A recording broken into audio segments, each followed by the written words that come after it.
Opo sir, magandang hapon po. No? May mga series na po tayo ng meetings with Chinese Chambers po at iba pang mga pangunahing punong abala po dito sa idaraos na Chinese New Year. No? Amin po, part naman po ng Gandara PCP ay patuloy po natin ginagawa yung ating mga regular na activities, mga police operations katulad ng pong motorcycle patrol natin sir, mobilized patrol at saka yung foot patrolling natin sa area, no? Hanggang mapulido natin na safe talaga po ang area natin, hindi po mapasukan ng kung anumang mga lawless elements, lalo na papalapit na po yung Chinese New Year sir.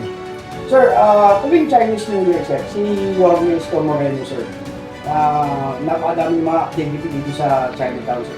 Ina-assure po natin, no, sa ating mamamayan na ang Gandara PCP at ang iba pang police community precinct na neighboring police community precinct sa area ay 100% po na babantayan ang area na walang maging insidente during sa pag-celebrate natin ng Chinese New Year, no?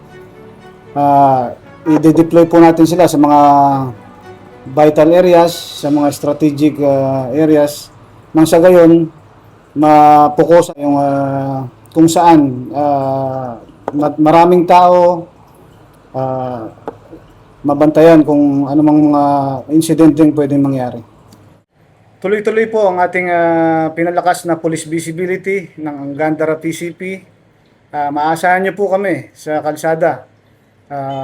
Ito po ay alinsunod sa programa ng ating Chief PNP at ang ating Regional Director at ang ating District Director, lalong-lalo na po ang ating butihing Yorme Isko Moreno Dumagoso. Ako po si Police Major John Peter Noble Franca Palyar, kasalukuyang Police Community Precinct Commander ng Gandara PCP, under po sa Station 11 Manila Police District.